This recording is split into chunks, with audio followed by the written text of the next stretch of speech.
चीन ने गाय के डीएनए से कर दी है छेड़छाड़। ये सुपर काऊ 1 साल में 18 टन दूध देगी, ऐसा दावा है चीनी वैज्ञानिकों का। जी हां, बिल्कुल सही सुन रहे हैं आप, 18 टन दूध और एक सुपर काऊ। अब ये सुपर काऊ क्या भला है, शायद आप यही सोच रहे होंगे। वहीं कईयों ने तो अब तक इसे पालने का प्लान भी बना लिया होगा।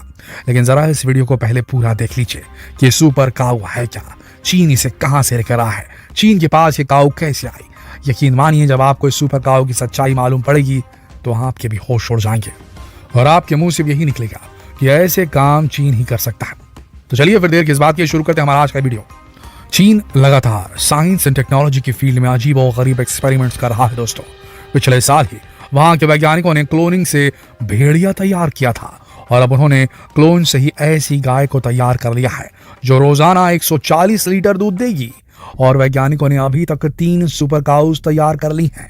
ये गायें अपनी पूरी जिंदगी में 100 टन यानी कि 2,83,000 लीटर दूध दे सकती हैं, ऐसा चीनी वैज्ञानिकों का दावा है। बताया जा रहा है आने वाले दिनों में ऐसी 1,000 गायें तैयार करेगा चीन। मीडिया रिपोर्ट्स की माने तो इन गायों की ब्रीडिंग नॉर्थ वेस्ट यूनिवर्सिटी के साइंटिस्ट ने कराई है। ये बछड़े पिछले 2 महीने में निंगशिया इलाके में पैदा हुए थे चीन के। ये सभी नीदरलैंड से आने वाली होल्स्टीन फ्रिसियन गाय के क्लोन हैं। चीनी वैज्ञानिकों के मुताबिक एक सुपर काऊ 1 साल में लगभग 18 टन यानी कि 16,000 लीटर दूध दे सकती है। इस मामले में अमेरिका की नॉर्मल गाय को भी पीछे छोड़ देती है।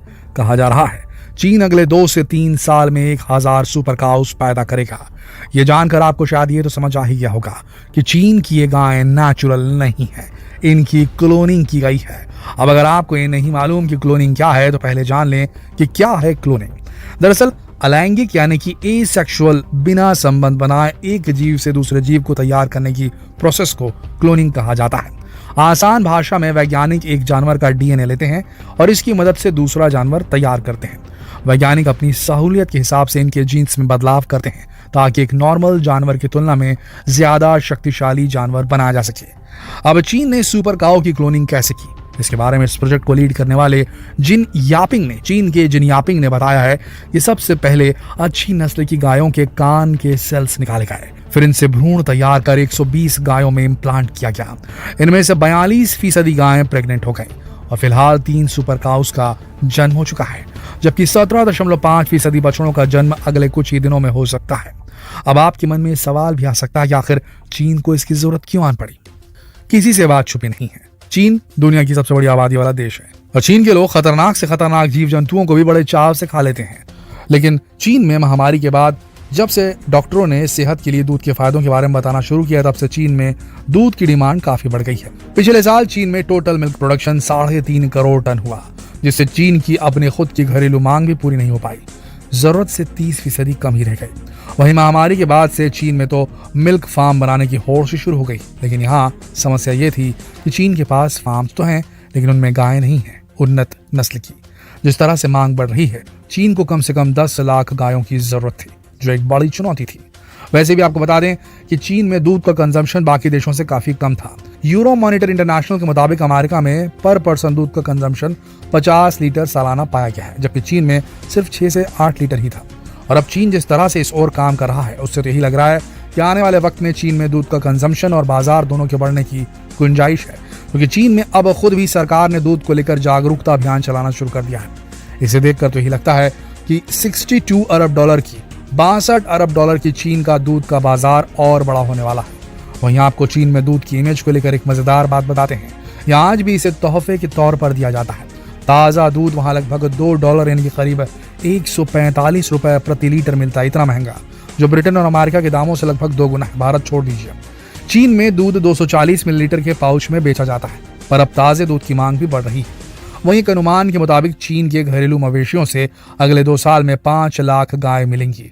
अगर पिछले साल जितना आयात जारी रहता है तो अगले 2 सालों में 4 लाख गाय इंपोर्ट कर लेगा चीन। पिछले साल ऑस्ट्रेलिया और न्यूजीलैंड से चीन ने 2 लाख बछड़ियों को इंपोर्ट किया था, लेकिन ये भी आसान नहीं है। न्यूजीलैंड और ऑस्ट्रेलिया में एक्सपोर्ट के दौरान मवेशियों के साथ होने वाली ज्यादतियों की खबरों के कारण अब टेंशन बढ़ चुकी है। न्यूजीलैंड ने तो अगले 2 साल में गायों का एक्सपोर्ट कम करने का फैसला ले लिया, धंधा ही नहीं करना उसको चीन के साथ। यानी कुल मिलाकर देखा जाए तो चीन में आधे से ज्यादा डेयरी गायों को विदेश से मंगाया जा रहा है, लेकिन अब उसमें भी दिक्कत आने लगी है। ऐसे में विदेशी गायों पर अपनी डिपेंडेंसी को कम करने और अपने घरेलू डिमांड को पूरा करने के लिए चीन सुपर काऊ का क्लोन बना रहा है। दूध के प्रोडक्शन को बढ़ाने के लिए चीन के पास यही एक रास्ता था, वो ये उठा लिया है उसने। एक रिपोर्ट के अनुसार चीन में फिलहाल 66 लाख गायें हैं, जिनमें से 70% गायें विदेशों से मंगाई गई हैं। अगर चीन 1000 सुपर गायें तैयार कर लेता है तो वह हर साल 1800 टन दूध का प्रोडक्शन बढ़ा सकेगा। इससे चीन की डेयरी इंडस्ट्री को बहुत फायदा हो सकता है। हाल फिलहाल के आंकड़ों की माने तो चीन में हर 10,000 गाय में से सिर्फ 5 गाय ही अपने पूरे जीवन में 100 टन दूध दे पाती है। चीन सुपर काऊ की क्लोनिंग क्यों कर रहा है, ये तो आप समझ गए, लेकिन चलिए अब ये भी जान लेते हैं कि क्या इससे पहले भी कहीं किसी देश ने या फिर खुद चीन ने गायों की क्लोनिंग की है। तो इसका जवाब है हाँ।